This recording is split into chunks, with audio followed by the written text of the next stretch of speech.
Bonjour à nouveau, avec aujourd'hui non pas une vidéo mais une présentation de type diaporama que j'ai appelé donc l'histoire de la WWE en 20 minutes.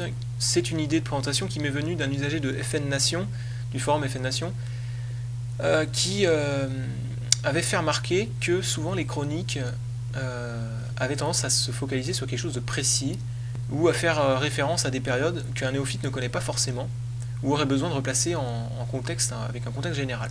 Et c'est ce contexte général que je vais essayer de donner ici. Alors pourquoi le donner par cette vidéo plutôt qu'en vous renvoyant à la page Wikipédia de la WWE?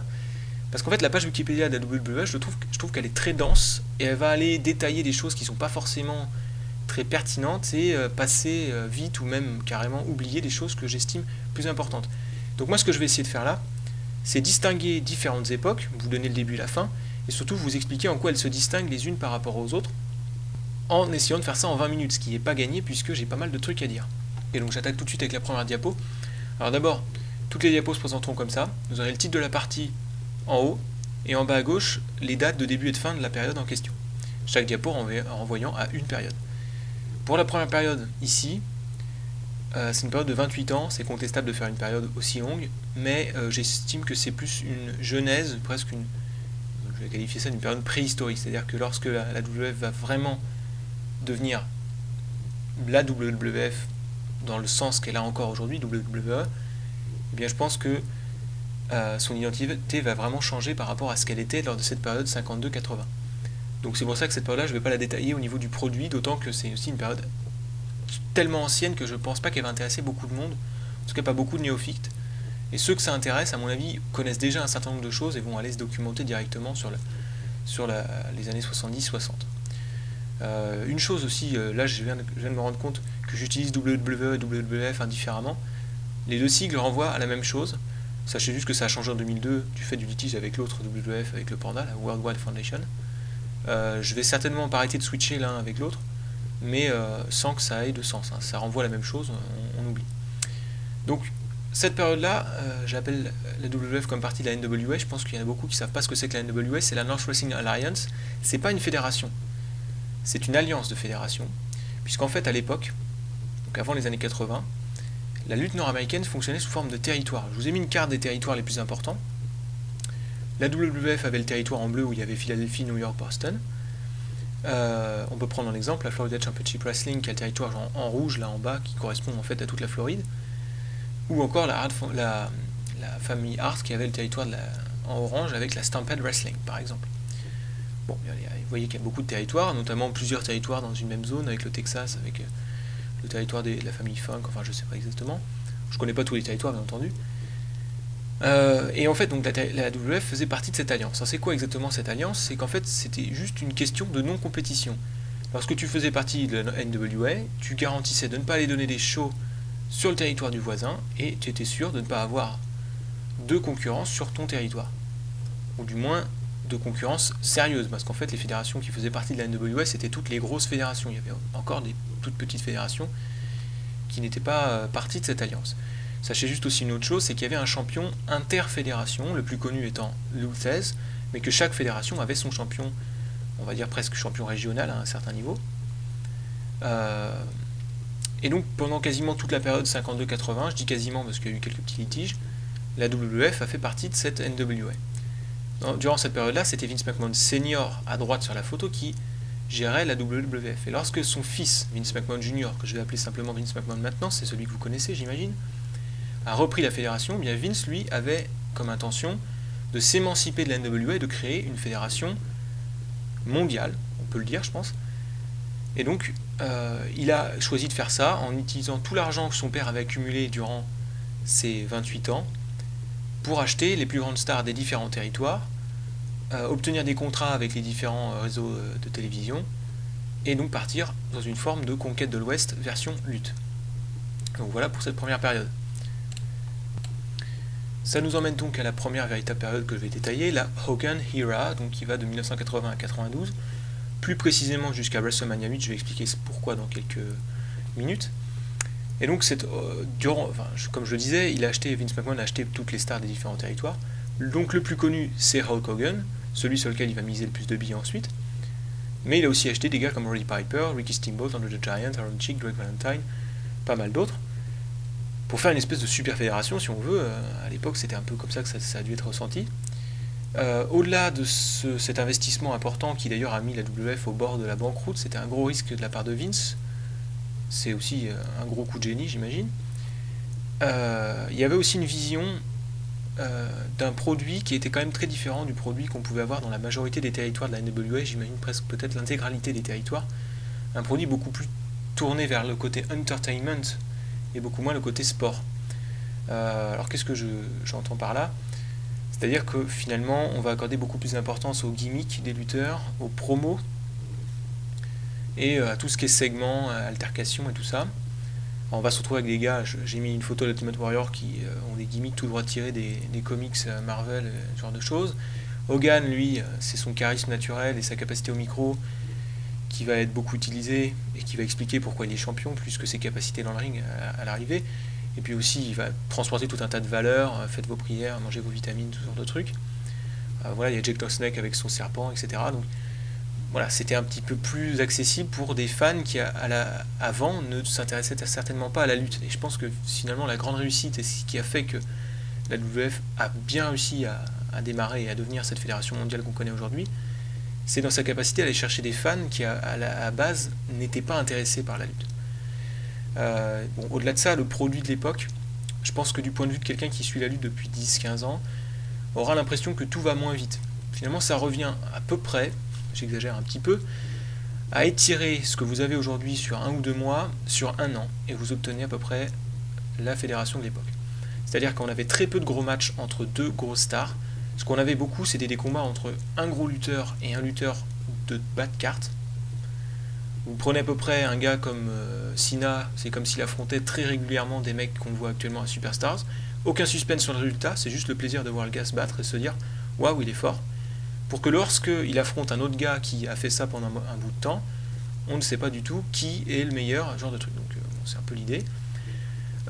Donc très peu de gros combats, très peu de défense de titre, donc automatiquement des très longs règnes, et un gros prestige sur ces titres-là. Je dirais même un gros prestige même sur le fait d'être number one contender. Les storylines sont étirées là aussi, des rivalités peuvent durer 1 an, 2 ans. Quand je dis des très longs règnes, j'ai pas précisé, mais ça peut être des règnes de 2 ans, 3 ans sans problème. Ça c'est surtout valable jusqu'à la création des pay-per-view en 85 avec WrestleMania. Il y en aura 4 en 92 avec l'ajout de Royal Rumble, SummerSlam et Survivor Series. Mais voilà, ce qu'on peut retenir, c'est que tout allait moins vite. Ça avait du bon parce que du coup ça donnait vraiment une énorme importance aux gros matchs. Et l'autre truc très positif de l'époque, et qui je dirais est la chose qu'ils ont le plus perdu ensuite, c'est l'importance de la division par équipe. J'ai même mis 2 exemples dans mes petites photos là qui illustrent l'époque, avec les British Bulldogs à gauche et la Rad Foundation au milieu. Ces 2 équipes parmi une bonne dizaine de très très grosses et belles équipes de l'époque, qui du coup, le titre avait un gros prestige, et même ces équipes-là, je dirais presque alimentaient ce prestige, par le fait que c'était des vraies équipes qui a priori auraient très bien pu vaincre des équipes de 2 stars solo. C'est ça qui est frappant, c'est-à-dire que par la suite, même si vos équipes elles sont valables, face à 2 lutteurs solo, elles perdent. Un petit peu l'idée.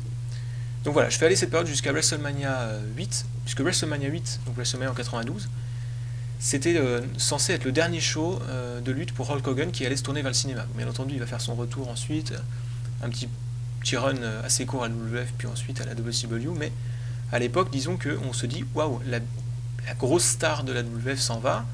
Pendant ce temps-là, il y avait aussi des litiges avec des prises de stéroïdes autour de Ultimate Warrior, donc il fallait créer une nouvelle star, ce qui nous emmène à la période suivante.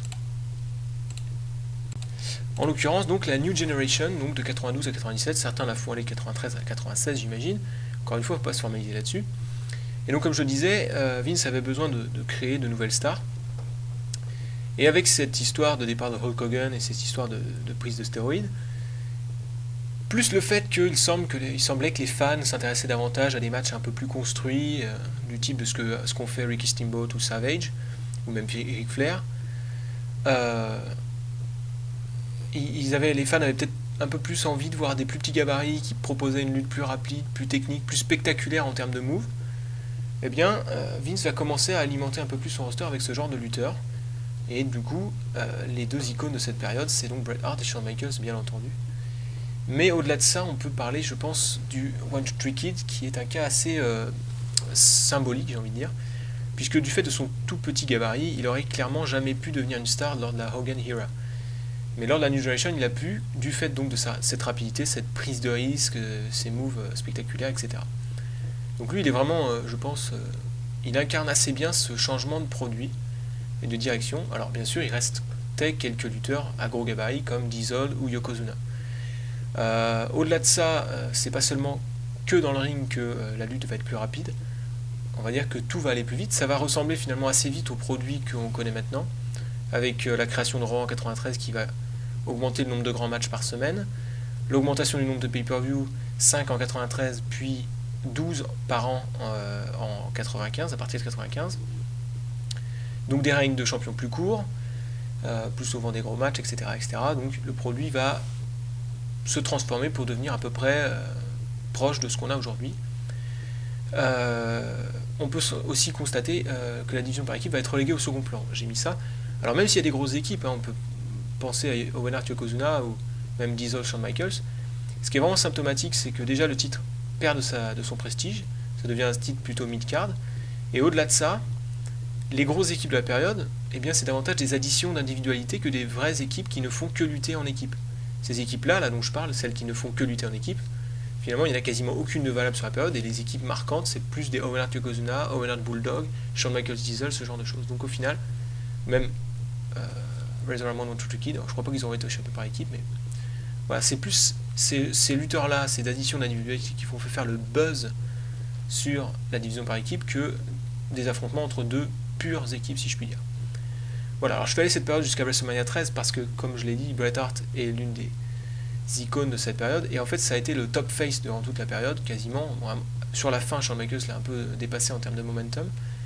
C'est aussi un des lutteurs qui a accumulé le plus gros palmarès sur toute cette période, et à WrestleMania 13, lors de son match contre Steve Austin, je trouve que c'est un très bon repère pour se parler de changement de période.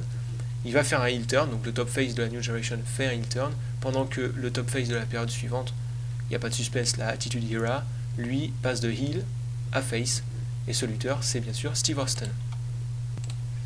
Donc voilà, l'Attitude Era, alors je ne vais pas la détailler autant que les deux précédentes, cette période, puisqu'elle est extrêmement connue, on en parle encore beaucoup aujourd'hui.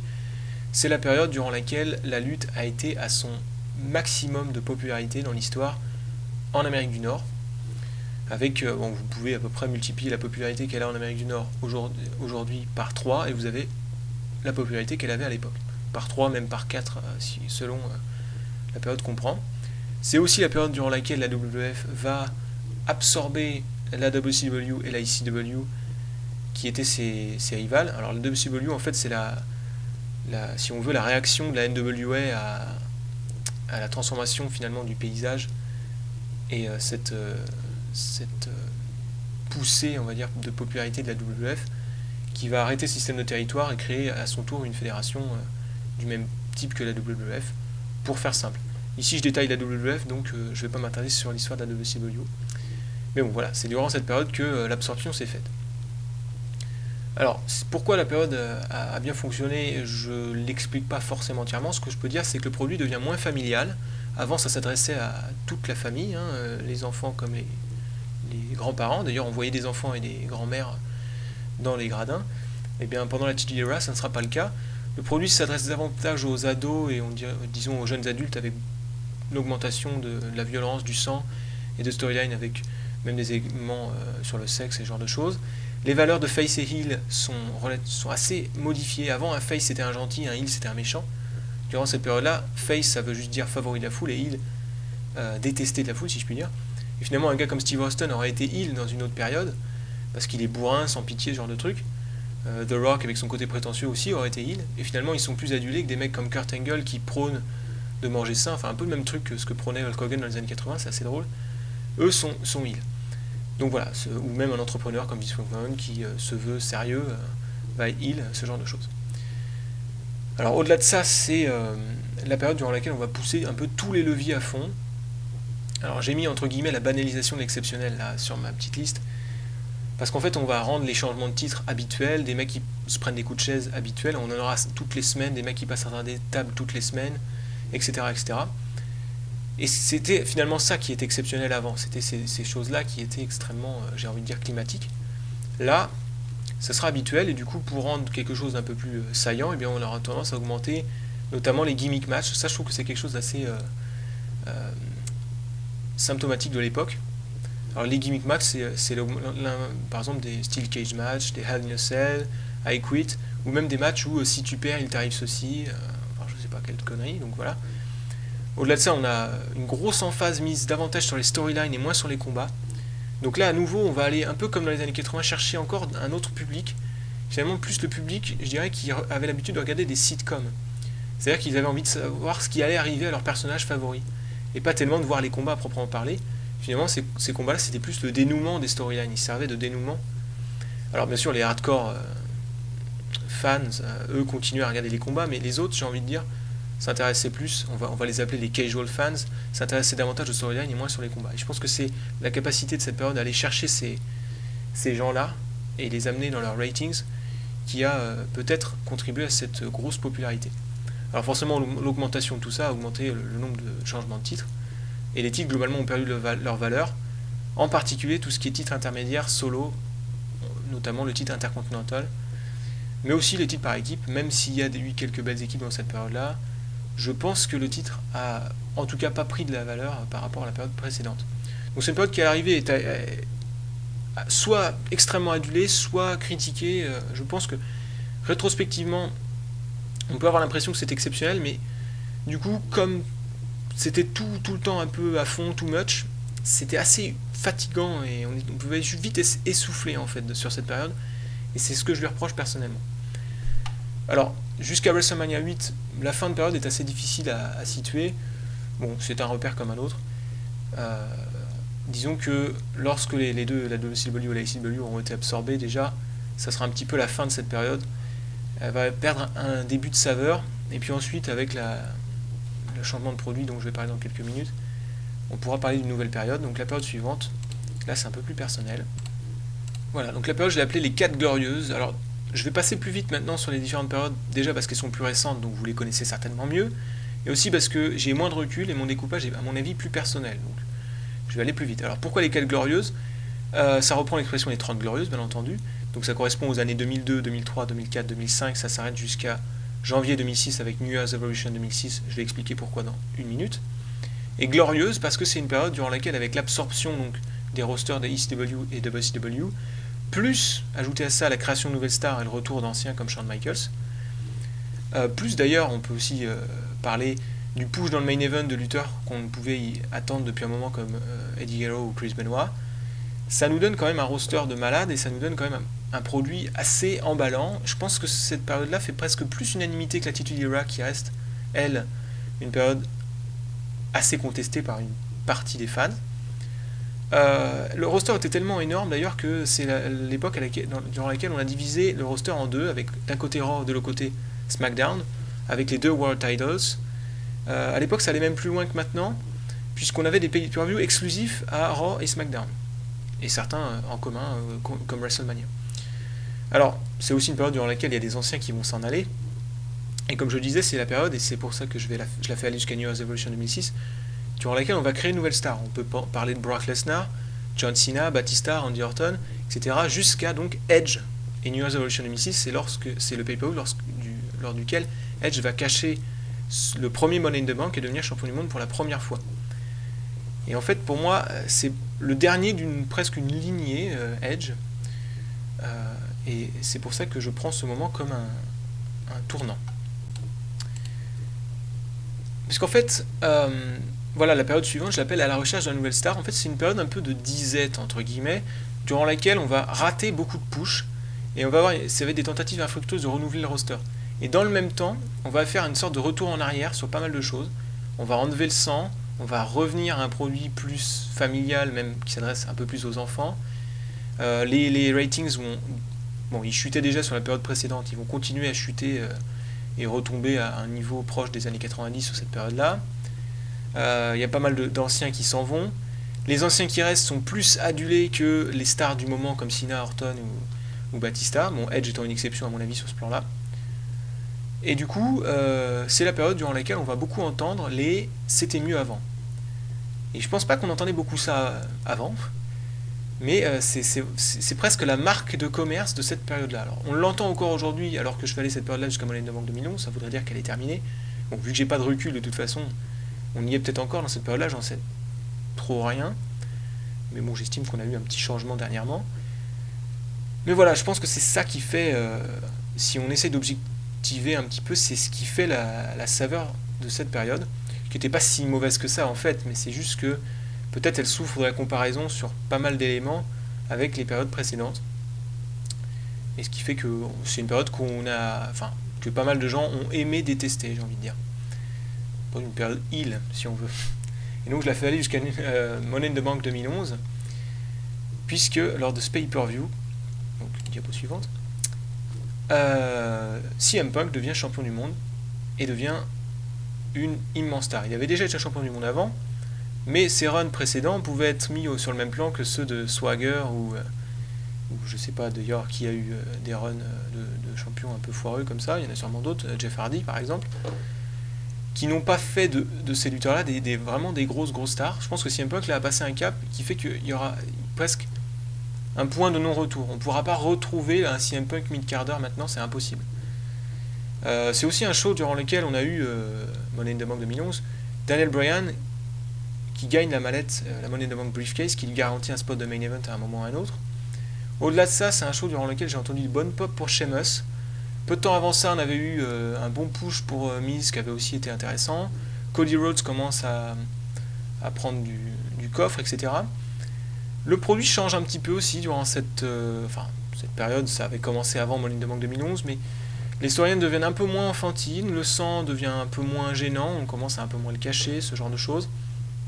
Donc on est peut-être en train de vivre un changement de période, bien entendu. J'en serais trop rien puisque on est en plein dedans. J'imagine aussi qu'avec le WWE Network, on va peut-être assister à d'autres changements.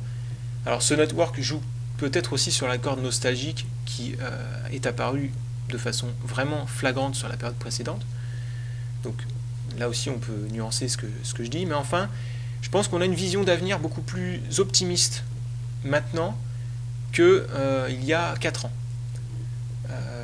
Donc voilà, je ne sais pas si le futur confirmera, et peut-être que d'ailleurs dans un an j'aurai envie de dire le changement de période ce sera WrestleMania 29 ou je ne sais pas, mais voilà, je pense il y a un changement actuellement et j'attends peut-être le moment où je pourrais dire ah là il y a vraiment un truc qui a changé clairement. Évidemment, c'est pas encore arrivé au moment où je vous parle, donc je laisse ces points d'interrogation, je laisse un peu ça en suspens. Et enfin une petite dernière diapo, je pense que j'ai dépassé mes 20 minutes, j'ai pas le chrono sous les yeux. Un petit peu récapitulative, alors cette frise n'est pas à l'échelle, mais c'est juste pour avoir une vue d'ensemble avec les logos, là c'est un peu anecdotique, mais je trouvais que c'était sympa. Qui vous permettra peut-être de zoomer après sur les périodes que vous voulez, ou lorsque quelqu'un fera une chronique sur telle période ou telle année, vous saurez retrouver où ça se situe, notamment sur mes chroniques, mais celles des autres aussi, hein, voilà. Donc j'espère que ça aura été intéressant, agréable à suivre, et si possible instructif. Bon, ça reste des découpages qui sont légèrement personnels, surtout après Attitude Era, mais je pense que c'est un découpage fidèle, et je pense l'avoir plutôt bien justifié. Bon, j'écoute vos réactions d'ailleurs là-dessus, j'imagine qu'il y en aura, vous en aurez. Et puis, pour les autres, je vous dis à la prochaine vidéo. Bye.